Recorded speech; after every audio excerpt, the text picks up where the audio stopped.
¿Qué tal? Muy buenas noches, un placer como siempre. Bueno, arrancamos por lo que nos dejó la semana pasada, esa negociación para intentar llegar a algún tipo de acuerdo entre el Partido Popular y el Partido Socialista o el Gobierno para llegar a algún tipo de acuerdo en lo que se refiere a las conclusiones de esa famosa Comisión de la Reconstrucción. No se alcanzó la semana pasada, hay margen, parece ser, hasta mediados de julio, cuando se vote en pleno. ¿Están negociando o hay previsión de negociación a lo largo de esta semana? Bueno, como usted bien decía, hay margen y el Partido Popular no se va a levantar de la mesa de negociación.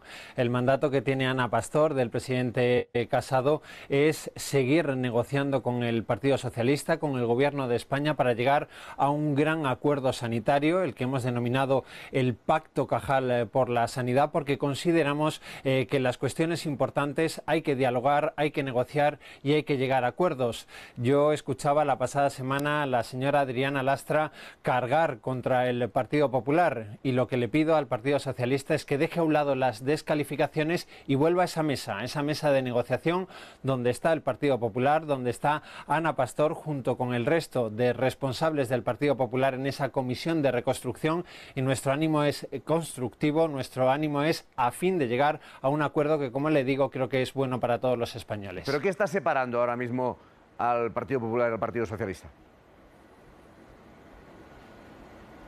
Nosotros, por ejemplo, pedimos una agencia estatal de salud pública para el conjunto nacional. También pedimos que se aclare la financiación para que el sistema de salud salga fortalecido. Y esas son cuestiones que están encima de la mesa, como esa batería de iniciativas que la propia Ana Pastor ya desgranó en la Comisión de Reconstrucción y que vamos a seguir planteando al Partido Socialista. Nosotros hemos llevado a cabo enmiendas vivas que, como usted decía, en el pleno de la semana del 20 llevaremos para que sean votadas, porque consideramos que son positivas para los españoles en materia sanitaria, pero también, por ejemplo, en materia económica. Hemos planteado medidas de choque, por ejemplo, en materia de turismo, para que el sector del turismo, la actividad turística, tenga el IVA superreducido, para que los ERTEs se prolonguen no ya hasta finales de año, sino en el sector del turismo, como los reclaman los hoteleros, los hosteleros, sea hasta el final del primer trimestre del próximo año, si es necesario. Y también planteamos bajadas de impuestos como se está haciendo en Alemania, como se está haciendo en Italia, que es un país, por cierto, gobernado por la izquierda. Es decir, estamos planteando medidas en el ámbito económico que nos separa del gobierno, porque están en la subida de impuestos. Sanitarias, estamos negociando con el Gobierno a fin de llegar a un acuerdo, y ese acuerdo también lo queremos alcanzar con respecto a nuestra propuesta, nuestra posición, mejor dicho, en la Unión Europea. ¿Ha habido reuniones o habrá reuniones esta semana o contactos, o han dejado un poco ahora enfriar la situación hasta que se acerque la votación en esta semana del 20 de julio? Bueno, el Gobierno de España sabe que si quiere hablar con el Partido Popular, las líneas de teléfono están abiertas. El Gobierno de España y el Partido Socialista saben que si quieren volver a reunirse con este partido, con Ana Pastor, que, como le decía anteriormente, tiene ese mandato del presidente Casado, estamos disponibles para volver a reactivar esas negociaciones. Desde el primer momento lo hemos dejado claro. Nuestro objetivo es llegar a acuerdos con el Gobierno de España, con el Partido Socialista. Por eso nuestra mano tendida y por eso nuestro emplazamiento de que hay que dejar a un lado el sectarismo, la radicalidad, los insultos y ponernos a negociar. Por nosotros no va a quedar, se lo aseguro. De todos modos, por ejemplo, usted apuntaba ahora hace un momento al tema de los EREs, un asunto que lo mismo que reclaman ustedes lo reclaman a patronal y sindicatos, y en cambio patronal y sindicatos sí que llegaron a un acuerdo con el Gobierno el pasado viernes, que se firmó en Moncloa. ¿Cómo lo entienden ustedes eso? Pues que también estamos con la patronal, con los empresarios, con los hoteleros, con los hosteleros, con los que nos hemos reunido a lo largo de las últimas semanas exigiendo bajada de impuestos, que es lo contrario a lo que dice Pedro Sánchez que va a hacer, sin aclarar, por supuesto, absolutamente nada, que es decir, que quiere llevar a cabo lo que denomina justicia fiscal. Y la realidad de esa justicia fiscal es una subida de impuestos que va a afectar a las clases medias. Y ahí el Gobierno de España no nos va a encontrar. encontrar? Sí nos va a encontrar en un plan de choque económico que el presidente Casado ha planteado en varias ocasiones en las Cortes Generales, con esa mano tendida de la que le hablaba anteriormente. Ese plan de choque económico que ha planteado el Partido Popular incluye esa prolongación de los ERTEs, de la que ya empiezan a hablar, por cierto, representantes del Partido Socialista, prolongación de los ERTEs hasta final del primer trimestre del próximo año, bajada de impuestos, como le decía, y también ayudas a las pymes y autónomos con mecanismos de liquidez. Creemos que son propuestas sensatas que puede, si el Gobierno de España quiere, pactar con el Partido Popular. Hablaba usted de subida de impuestos a las clases medias, pero el presidente ha hablado el otro día de las rentas altas y de las grandes empresas.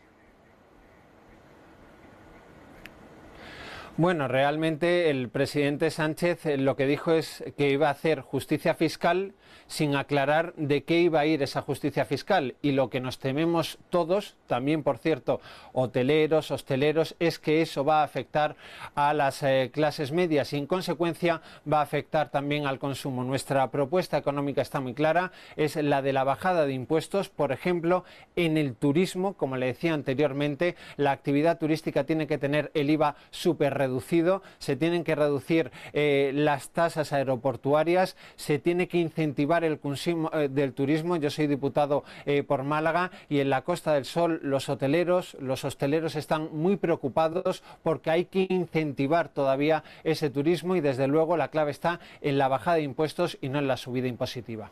Vamos con otros asuntos. Sabemos del caso Dina, que afecta al vicepresidente Iglesias este fin de semana con declaraciones acusando directamente a los medios de comunicación. Ustedes, por parte del presidente de su partido, pedían hoy directamente al presidente Sánchez que opinara, que diera su opinión sobre este asunto, si apoyaba o no al vicepresidente Iglesias.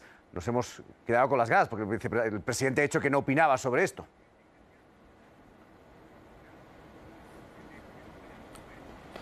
Bueno, hoy lo que ha ocurrido es que una compañera periodista, le ha hecho una pregunta concreta a Pedro Sánchez. Y Pedro Sánchez no ha querido censurar el ataque de Pablo Iglesias a periodistas concretos señalados por el Gobierno, ni tampoco esos ataques a los medios de comunicación. La pregunta era diáfana, era muy concreta y Pedro Sánchez ha rehusado censurar ese ataque de Pablo Iglesias. En otras palabras, podemos entender que si no censura las palabras, el ataque de Pablo Iglesias a los medios de comunicación, podemos entender que respalda ese ataque. Y esto es gravísimo, porque el hecho en sí es gravísimo.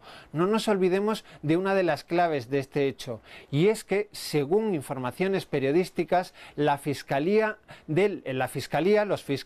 llevaron a cabo un chivatazo al señor Iglesias sobre un escándalo que le afecta a él directamente. Y ante esta información, la del chivatazo de la Fiscalía, el señor Pablo Iglesias no lo ha desmentido. Y Pedro Sánchez ha callado y no ha querido decir absolutamente nada. Por eso, Pablo Iglesias, que cuando desde el Partido Popular le exigimos explicaciones, dice que estamos crispando, le recordamos que España es una democracia y que la obligación del Partido Popular es controlar al Gobierno. Y por eso ya le avanzo que vamos a llevar a cabo una ofensiva parlamentaria en el Congreso de los Diputados para que Pablo Iglesias tenga que dar la cara, para que Pablo Iglesias tenga que dar todas las explicaciones, para que Pablo Iglesias tenga que responder con un sí o con un no a la pregunta de si recibió un chivatazo de la Fiscalía General del Estado. ¿Van a pedir la comparecencia en alguna comisión? Aparte de que supongo, cuando se dé, si hay sesión de control, las preguntas que hagan irán en este sentido.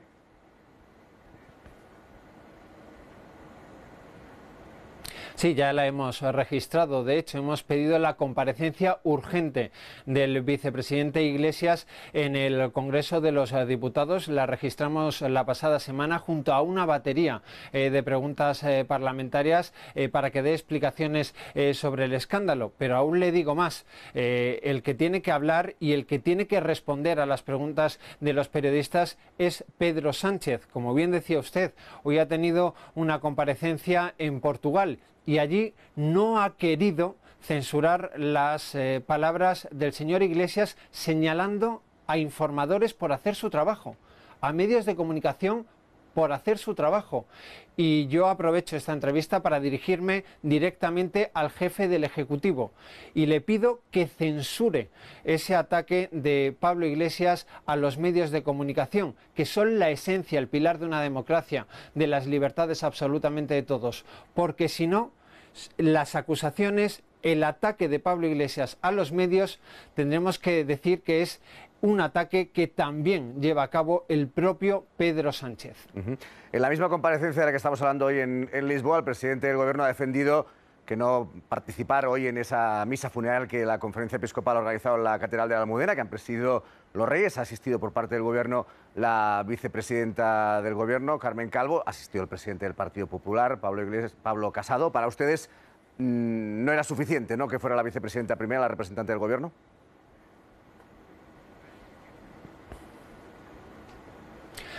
Sinceramente y lamentablemente le digo, Pedro Sánchez hoy no ha estado donde debía estar. Era compatible estar en Portugal y después asistir al funeral en recuerdo, en homenaje a las víctimas. Hoy Pedro Sánchez no ha estado a la altura de las circunstancias.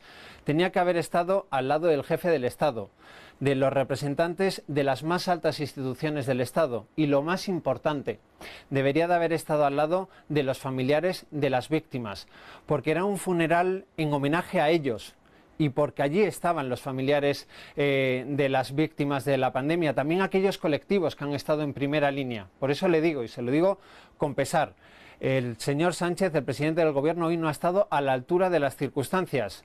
Y aprovecho la oportunidad que me brinda en esta entrevista para también lamentar que Radio Televisión Española tampoco ha estado a la altura de las circunstancias. Hoy los españoles se merecían una televisión pública donde hubieran tenido la oportunidad de seguir ese funeral en recuerdo a las víctimas, un funeral en el que, insisto, ha estado el jefe del Estado.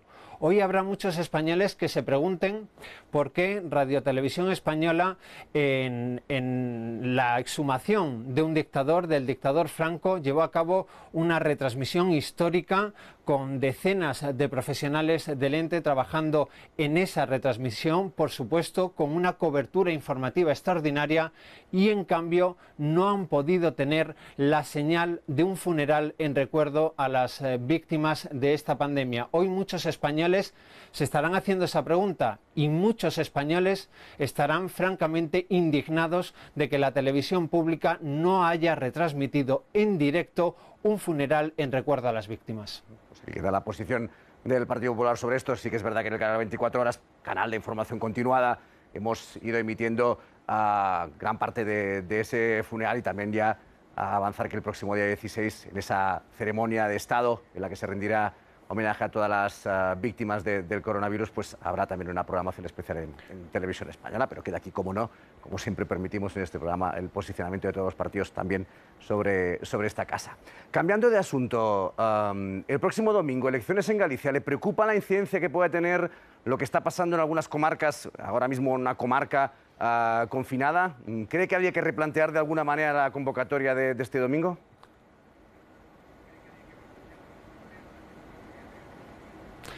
Bueno, yo me acojo a las palabras del presidente de Galicia, de Alberto Núñez Feijóo, que ha lanzado un mensaje de tranquilidad. El gobierno de Alberto Núñez Feijóo ha actuado con responsabilidad, con diligencia y con transparencia. Lo ha hecho a lo largo de las últimas semanas, de los últimos meses, y lo está haciendo también ahora. Diligencia, transparencia y además responsabilidad. Y por ello yo pido a las formaciones políticas alturas de miras, responsabilidad también, y que no utilicen esta cuestión para hacer partidismo. Por lo cual apelo a que todos los gallegos acudan a las urnas, voten a quienes voten, a que llenen las urnas de papeletas, a que vayan el domingo a votar. Y por supuesto, aprovechando esta entrevista, y ya que soy portavoz del Partido Popular, enfatizo que votar a Alberto Núñez Feijóo es votar por la moderación, por la estabilidad y por la buena gestión. Es votar a un gobierno que piensa en toda la sociedad, en la inmensa mayoría de los gallegos, frente a ese batiburrillo de formaciones políticas. Yo ya no sé ni cuántas formaciones políticas son, que el único objetivo que tienen es echar a Alberto Núñez Feijóo de la Xunta de Galicia, que ha demostrado, sigue demostrando, que es el mejor presidente para todos los gallegos. Bueno, una última pregunta. En referencia a las elecciones que posiblemente tengamos más cercanas, que son las elecciones autonómicas en Cataluña, ¿están planteando repetir la fórmula del País Vasco de Partido Popular y Ciudadanos? ¿Podrían planteárselo en algunas circunscripciones sí y en otras no? ¿En qué punto están?